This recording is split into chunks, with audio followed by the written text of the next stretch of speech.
हाय class. तो आज periodic table का नेक्स्ट लेक्चर देखते हैं। तो आज उसमें देखते हैं हाइड्रेटेड रेडियस, हाइड्रेटेड रेडियाई।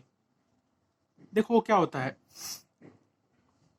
कि radius of ions and closely bounded water molecules are called hydrated radii.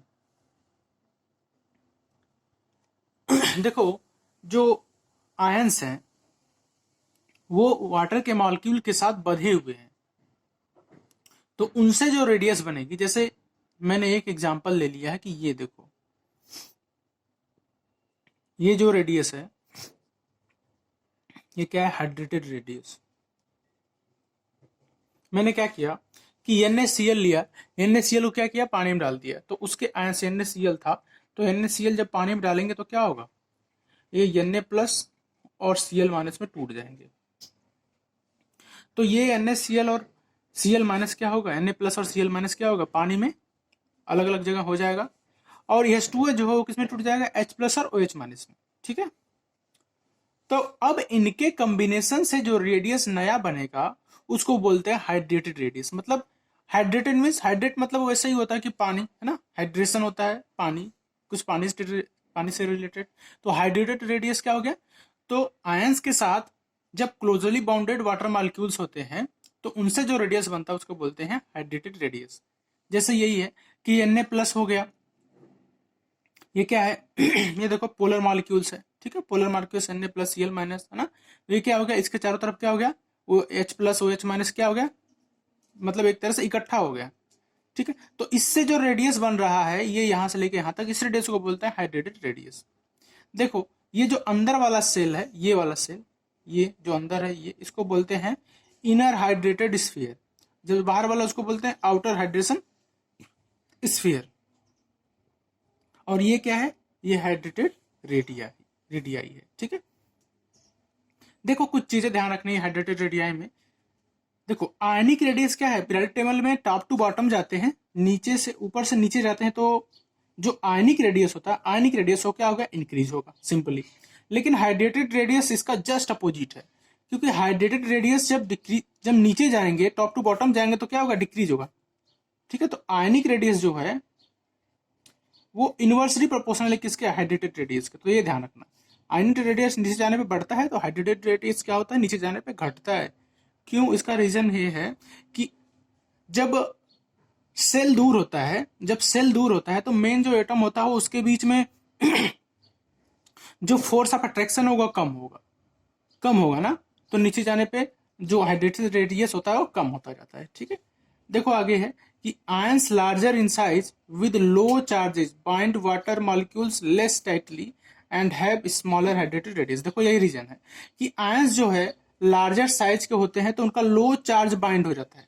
Low charge मतलब जो बाउंडेशन एनर्जी होता है क्या हो जाता है, वो कम हो जाता है वाटर के साथ, तो इसीलिए लेस टाइटली बाउंड हो जाते हैं वो, इसलिए नीचे जाने पे क्या होगा, स्मॉलर हाइड्रेटेड रेडियस होता है। एक चीज और है, देखो ध्यान देने वाली बात है कि small ions having high charges, small ions जो होते हैं हाई चार्जेस होते हैं, इसलिए क्या होगा, उनका हाइड्रेटेड रेडियस क्या होगा, ग्रेटर होगा। ठीक है, तो ये चीज आप लोग को ध्यान देना है। देखो आगे देखते हैं, आगे कुछ चीजें देखते हैं। तो उसमें देखते हैं पहले हम hydration number, hydration number. Hydration number देखो क्या होता है कि जैसे ये Na प्लस है ना, ये Na प्लस पानी में घुल चुका है। ठीक है, इसके साथ क्या हुआ कि XH2O मिल गया, XH2O मिल गया तो क्या बना लिए, Na प्लस और H2OX। देखो ध्यान रखो, अब जैसे Cl माइनस था और इसके साथ क्या मिल गया, YH2O मिल गया, तो ये क्या बना लिया, Cl माइनस और H2OY।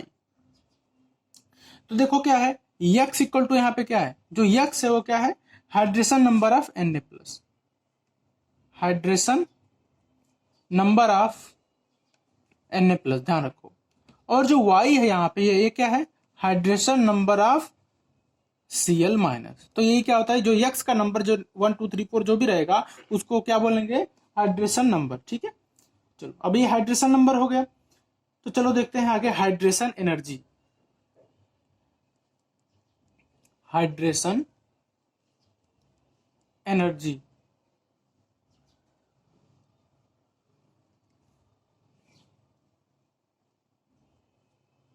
देखो हाइड्रेशन एनर्जी क्या होता है कि the amount of energy, the amount of energy, the amount of energy, ध्यान ध्यान ध्यान से ध्यान रहे आप लोग का, यहीं इधर उधर ध्यान ना हो। Amount of energy released released during released during hydration of ions, hydration of ions. तो जब हम हाइड्रेशन करते हैं किसका,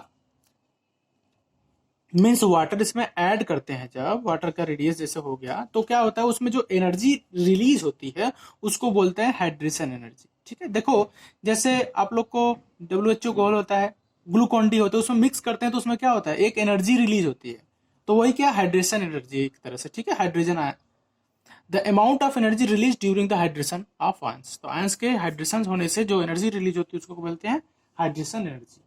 देखो एक चीज और है, इंपॉर्टेंट चीज है कि जो हाइड्रेटेड रेडियस होती है, हाइड्रेटेड रेडियस, दूसरा कि हाइड्रेशन नंबर, हाइड्रेशन नंबर। ठीक है, तो ये दोनों डिपेंड किस पे करते हैं, ये दोनों मेनली डिपेंड करते हैं चार्ज डेंसिटी पे। किस पे, चार्ज डेंसिटी। अच्छा देखो हाइड्रेशन एनर्जी भी, हाइड्रेशन एनर्जी देखो एक इंपॉर्टेंट चीज है, ये नोट कर लेना आप लोग। ठीक है, कि जो आपका हाइड्रेटेड रेडियस है, हाइड्रेशन नंबर है, हाइड्रेशन एनर्जी है, तीनों ऑल डिपेंडेंट किस पे है, चार्ज डेंसिटी के। में जितना ज्यादा चार्ज डेंसिटी होगा उतना ही हाइड्रेशन रेडियस ज्यादा होगा, उतना ही हाइड्रेशन नंबर होगा ज्यादा, उतना ही हाइड्रेशन एनर्जी होगी। ठीक है, तो कम होगा तो ये डायरेक्टली डिपेंडेंट है, तो कम होगा तो कम होगा हाइड्रेशन एनर्जी। देखो तो देखो चार्ज डेंसिटी क्या होता है ये भी देख लो कि चार्ज डेंसिटी क्या होता है। तो देखो इसका सिंपल सा फार्मूला आप लोग नोट कर लो कि charge upon area, charge upon area मतलब charge per unit area.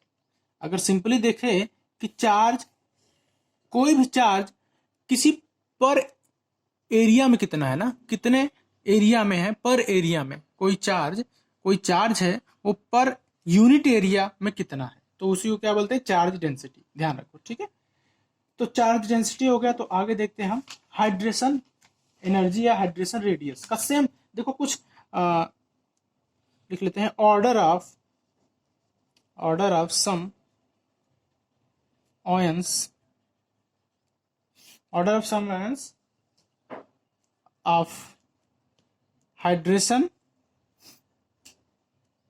Radii और हाइड्रेशन एनर्जी। देखो उनके हाइड्रेशन एनर्जी और हाइड्रेशन आयन या हाइड्रेशन रेडियाई के बढ़ते या घटते हुए फॉर्म में लिखना है। तो हाइड्रेशन रेडियस है, हाइड्रेशन एनर्जी, दोनों का क्या होगा, दोनों का ऑर्डर एक ही होगा, घटते बढ़ते दोनों का ऑर्डर एक ही होगा। देखो एक चीज और है कि आप लोग इसको रेगुलरली देखो तब ये लेक्चर आपको समझ में आएगा। बहुत इंपॉर्टेंट चीजें हैं जो हम लोग 11th-12th में छोड़ देते हैं। आप लोग ये अगर ध्यान से भी देख लोगे, जो 11th-12th से निकल भी चुके हैं, अगर वो भी पढ़े तो बहुत फायदा होगा, क्योंकि इंट्रेंस एग्जाम में ये आ सकता है मैक्सिमम। ठीक है, पीरियडिक टेबल से बहुत क्वेश्चंस आते हैं। तो चलो आगे देखते हैं। तो देखो कुछ आयंस है, तो मैं क्या बोला था कि जब एटॉमिक रेडियस कम होगा, आयनिक रेडियस जब कम होगा तो उसका क्या होगा, हाइड्रेशन एनर्जी क्या होगा, मैक्सिमम होगा आयंस का। तो देखो Li प्लस का क्या होता है, सबसे ज्यादा होता है, ध्यान रखो। उसके बाद क्या है, उसके बाद Na प्लस एक्वस, ठीक है, K प्लस एक्वस। उसके बाद क्या होता है, Rb प्लस एक्वस फॉर्म में। जितने सब एक्वस, जितने भी आयंस है एक्वस फॉर्म में होते हैं, ध्यान रखना। तो मैं एक्वस फॉर्म अगर नहीं लिखूं तब भी कोई दिक्कत नहीं, आप लोग ध्यान रखना। ठीक है, तो देखो Cs प्लस एक्वस, चलो तो ये फर्स्ट का हो गया। अब दूसरा देखो बी प्लस 2, उसके बाद क्या है Mg प्लस 2, ध्यान रखो आप लोग, ठीक है। Mg+2 तो Ca+2, फिर आपका हो गया Sr+2, फिर Ba+2। तो देखो ये क्या है, जितना ही एटॉमिक रेडियस क्या हो रहा है, बढ़ रहा है, हाइड्रेशन रेडियस या हाइड्रेशन एनर्जी क्या हो रहा है, घट रहा है। तो ध्यान रखो मैं क्या बोला था कि टॉप टू बॉटम जाएंगे तो हाइड्रेशन एनर्जी या हाइड्रेशन रेडियस क्या होगा, कम होगा, है ना। मतलब ऊपर क्या ज्यादा रहेगा, लेकिन आयनिक रेडियस बढ़ेगा, लेकिन हाइड्रेशन रेडियस क्या होगा, कम होगा। ये तो बोला था मैं। देखो कुछ और है, फ्लोरीन में देख लो, ये जो पूछा जाता है मैक्सिमम मैं वही लिख रहा हूँ, ठीक है। देखो F- फ्लोरीन सबसे ज्यादा, फिर क्लोरीन, फिर Br-, फिर क्या हो गया I-, और कुछ चीजें और हैं। देखो Fe+2 और Fe, देखो ये ध्यान रखना, ये बहुत मोस्ट इंपॉर्टेंट, ठीक है। ये पूछ लेगा कभी कभी, तो आप लोग ध्यान रखें, Fe+2 का कम होता है, Fe+3 का ज्यादा होता है। देखो आगे Na+2, Na+, Mg+2 और Al+3। तो ये भी ध्यान रखो आप, ठीक है। तो ये भी ध्यान रखो कि किसका हाइड्रेशन एनर्जी कम, किसका ज्यादा होता है। तो कम किसका होता है, Na+ का, Mg+ का +2 का उससे ज्यादा, और Al+3 का उससे ज्यादा। सबसे ज्यादा किसका होता है, इसका। देखो क्यों, क्योंकि देखो इधर जाएंगे तो आयन की रेडियस क्या हो रहा है, डिक्रीज हो रहा है ना, डिक्रीज हो रहा है ना। मीन्स अगर अब हम पीरियडिक टेबल में लेफ्ट टू राइट जाएंगे, लेफ्ट टू राइट जाएंगे तो क्या होगा, जो रेडियस होता है, एटॉमिक साइज होगा, एटॉमिक साइज क्या होगा, डिक्रीज होगा। तो आपका क्या होगा, तो हाइड्रेशन रेडियस क्या होगा, हाइड्रेटेड रेडियस क्या होगा, हाइड्रेशन रेडियाई जो क्या होगा, वो क्या होगा, इंक्रीज हो।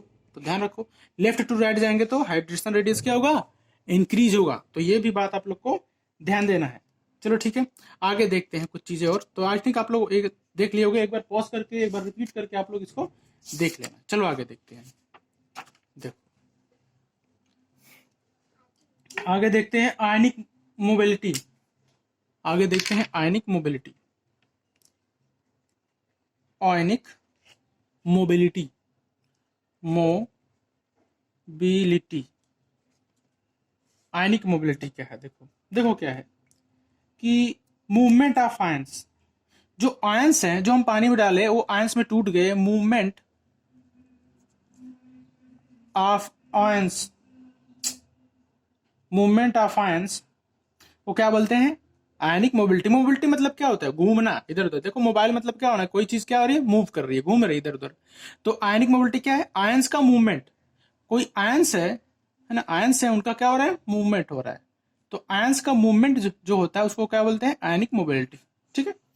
चलो, तो देखो आयनिक मोबिलिटी जो होती है, जो ये आपको आयनिक मोबिलिटी मैं क्या बताया था कि आयनिक जो रेडियस होती है इनवर्सली प्रोपोर्शनल होती है किसके, हाइड्रेशन रेडियस का। तो आयनिक जो मोबिलिटी होगी, मतलब आयन का घूमना होगा इनवर्सली प्रोपोर्शनल टू क्या होगा, हाइड्रेशन। हाइड्रेशन मतलब टाइटली बॉन्ड, पानी के साथ टाइटली बॉन्ड हो गया। अगर मोबिलिटी है तब तो भाई क्या है, अगर मोबिलिटी ज्यादा है तो हाइड्रेशन कम होगा, अगर मोबिलिटी कम है तो हाइड्रेशन ज्यादा होगा। समझ रहे हो ना आप लोग, इनवर्सली प्रोपोर्शनल है। तो देखो आयनिक मोबिलिटी का ऑर्डर देख लेते हैं। तो देखो सबसे अच्छा, सबसे ज्यादा किसका था, Li+ का, हाइड्रेशन एनर्जी। तो आयनिक मोबिलिटी सबसे कम किसका होगा, Li+ का। अपोजिट होता है ना, Li+, फिर Na+, फिर क्या होगा K+, after that Rb+, after that Cs+। इसी तरह से इसी ऑर्डर में कि Be+2, Mg+2, फिर Ca+2। देखो मैं जानबूझ के इसलिए लिख रहा हूँ, पहले ही लिख के नहीं लाया इसलिए क्योंकि आप लोग को भी लिखने की प्रैक्टिस हो जाए, याद हो जाए बोलते बोलते। Sr+, फिर Ba+2। देखो इसी तरह से F- का सबसे कम, ठीक है। फिर क्या होगा Cl-, after that Br-, after that I-, ठीक है। अच्छा एक क्वेश्चन है आप लोगों से, कि क्वेश्चन आप लोग लिख लेना कि which of the following, which of the following ion, ion has highest, highest ionic mobility, ionic mobility in, देखो पूछेगा जरूर एक्वस सोल्यूशन, तो एक सोल्यूशन में किसका आयनिक मोबिलिटी सबसे ज्यादा है, तो आपको ऑप्शन दिया है, देखो प्लस फर्स्ट दिया है Na+, सेकंड दिया है Cs+, थर्ड दिया है K+, और फोर्थ दिया है Li+। तो देखो आयनिक मोबिलिटी सबसे ज्यादा किसका होगा, देखो देखते ही पता चल रहा है कि Cs+ का सबसे ज्यादा होगा, ठीक है। लेकिन अगर ये उल्टा करके मैं पूछ लेता कि आयनिक मोबिलिटी सबसे कम किसका है, तो Li+ का। अगर मैं पूछ लेता कि आयनिक मोबिलिटी छोड़ो कि हाइड्रेशन किसका ज्यादा होगा, हाइड्रेशन सबसे ज्यादा किसका होगा, तो हाइड्रेशन एनर्जी सबसे ज्यादा किसका होता है, Li+ का। लेकिन इसमें पूछा है मोबिलिटी का, तो मोबिलिटी का ऑर्डर उल्टा, तो क्या होगा Cs+। अच्छा एक चीज और है, सेम क्वेश्चन है, बस इसमें पूछा है कि which of the following has highest ionic mobility ना, which of the following is highest mobility when, इसी के आगे है when put in electric field. तो जब इलेक्ट्रिक फील्ड में रख दिया जाए तो आयनिक मोबिलिटी किसकी ज्यादा होगी, ये सेम क्वेश्चन है। मतलब विच of the following has highest ionic mobility when put in electric field, electric field में रख दिया, तो पहला क्या ऑप्शन है, तो पहला ऑप्शन है Na+, सेम ऑप्शन है, सेकंड है Li+, थर्ड है Cs+, और फोर्थ है K+। तो देखो इसमें क्या सही होगा, तो आयनिक मोबिलिटी के केस में क्या होगा, आयनिक मोबिलिटी के केस में होगा Li+। तो ये ध्यान रखो, आयनिक मोबिलिटी के केस में क्या हो जाएगा, सॉरी आयनिक मोबिलिटी केस में ठीक है, जब इलेक्ट्रिक फील्ड में रख दिया तो Li+ हो गया, क्योंकि वहां पे पूरा रीजन क्या हो जाएगा आपके हाइड्रेशन एनर्जी का, ठीक है। तो देखो कुछ चीजें और है कि देखो डेंसिटी का फार्मूला क्या होता है, डेंसिटी आप लोग मैं देखा था अभी, चार्ज पर यूनिट एरिया। तो डेंसिटी अब दूसरे चीज में देख लेते हैं, डेंसिटी मास के रूप में। तो density equal to D equal to क्या होता है, मास अपॉन वॉल्यूम, मास पर यूनिट वॉल्यूम, मास पर यूनिट वॉल्यूम।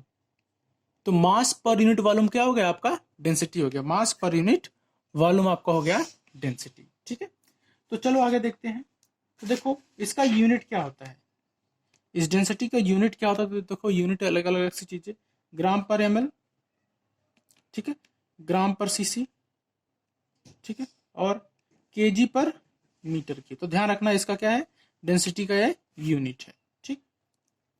तो चलो कुछ चीजें देख लेते हैं इसमें डेंसिटी में ही, कि देखो डेंसिटी किस तरह से ग्रुप में क्या होता है, ग्रुप में डेंसिटी किस तरह से बढ़ती या घटती है। तो देखो क्या होता है, जब हम टॉप टू बॉटम जाते हैं, टॉप से कहां जाते हैं, बॉटम जाते हैं, तो देखो क्या होगा, डेंसिटी क्या होगा, देखो तब क्या होगा, मास क्या होगा, इंक्रीज होगा, बहुत तेजी से इंक्रीज होगा। जब मास बहुत तेजी से इंक्रीज होगा, ठीक है, और in comparison to volume, volume के कंपैरिजन में जो मास होता है बहुत तेजी से बढ़ता है। तो जब मास बहुत तेजी से बढ़ता है, डी इक्वल टू क्या होता है, m/v। जो m v से बहुत तेजी से बढ़ेगा तो d क्या होगा, जब बहुत तेजी से d बढ़ेगा, ये कम बढ़ेगा, तो d क्या होगा, d बढ़ेगा, बढ़ेगा कि नहीं। तो जब मास बढ़ता है, नीचे जाने पे मास बहुत तेजी से बढ़ रहा है, तो क्या होगा, डेंसिटी क्या होगा, जब नीचे जाएंगे तो डेंसिटी टॉप टू बॉटम क्या होगा, इंक्रीज होगा, ठीक है। तो ये सही है आप लोग का। तो इसी तरह से लेफ्ट टू राइट जाएंगे तो डिक्रीज होगा, है ना। अच्छा देखो एक एक्सेप्शन है, आप लोग ये ध्यान रखना, आप लोग एक्सेप्शन है एक, देखो Li+, K है ना, फिर Na, फिर Rb, फिर Cs। देखो कहां पे एक्सेप्शन है, Li+ के बाद किसका आया है डेंसिटी, K का, फिर Na का, मतलब K का कम है, Na का ज्यादा। देखो ये क्यों होता है, इसको देखते हैं। मैं जो लिखा था ऑर्डर डेंसिटी का पहले ग्रुप में, और कहीं नहीं एक्सेप्शन है, बस ये पहले ग्रुप में ही एक्सेप्शन है, ठीक है। मैं क्या लिखा था कि Li+ है ना, Li होना चाहिए, फिर Na, फिर K, फिर Rb, फिर Cs डेंसिटी का। लेकिन ये क्या होता, गलत होता। क्यों गलत होता, क्योंकि देखो पहले क्या आता K, फिर आता Na, क्योंकि Na का डेंसिटी ज्यादा, K का कम। अब इसका रीजन है, देखो Na लिख लो यहाँ भाई, यहाँ लिख लो K। Electronic configuration 1s2 2s2 2p6 और 3s1, इसका होता है 11, इसका होता है 19। देखो इसका 1s2 2s2 2p6 3s2 3p6 3d0 4s1। तो देखो इसमें क्या है, इसमें 3D ग्रुप 3D भी आ गया, डी ब्लॉक भी आ गया। जब डी ब्लॉक हो आ गया तो देखो इसका क्या हो रहा है, इसका वॉल्यूम ज्यादा हो गया, मास तो बढ़ रहा है, लेकिन भाई क्या हो रहा है, इसका जो रेडियस है, ये रेडियस जो होगा इसका, है ना, बहुत बड़ा हो जाएगा, है ना। यस पी डी हो गया, और इसमें क्या है, यस और पी ही है, इसमें एस और पी ही है। तो देखो इसका रेडियस कितना है, इसका वॉल्यूम तो ज्यादा हो गया ना, मतलब इसके मास के कंपैरिजन में जो इसका वॉल्यूम है बहुत ज्यादा बढ़ गया, है ना। तो इसकी डेंसिटी क्या हो गई, जब मास कम बढ़ा और डेंसिटी क्या है, बहुत वॉल्यूम क्या है, बहुत ज्यादा बढ़ गया, तो इसका डेंसिटी क्या हो गया, कम हो गया। और यहाँ पे क्या है, density equal to mass upon volume, तो यहाँ पे क्या है, मास ज्यादा है लेकिन वॉल्यूम कम बढ़ा है, इसलिए यहाँ पे डेंसिटी इसका क्या हो गया, ग्रेटर हो गया, है ना, ग्रेटर हो गया। किससे ग्रेटर हो गया, के से। तो इसलिए इसका ऑर्डर के का डेंसिटी कम होता है, एन का डेंसिटी ज्यादा होता है। आई थिंक आप लोग को समझ में आया होगा। तो कुछ चीजें और देख लेते हैं किसकी डेंसिटी किस तरह से होती है। देखो इसी तरह से होती है, सी ए का कम होता है, एम जी का ज्यादा होता है, फिर बी ई होता है, फिर एस आर, उसके बाद बी ए। तो देखो ये भी ध्यान रखो आप लोग, ठीक है, डेंसिटी का ये, ठीक। और पीरियड में देखो क्या होता है, पीरियड में क्या होता है, density D block, P block, फिर एस ब्लॉक, ठीक है। तो ध्यान रखो, डी ब्लॉक फिर पी ब्लॉक फिर एस ब्लॉक, ठीक है। चलो अब अगले क्लास में हम लोग देखेंगे आयनाइजेशन पोटेंशियल। तो पहले आप लोग यहां तक देख लो, फिर उसके बाद आगे चलेंगे। Thank you class.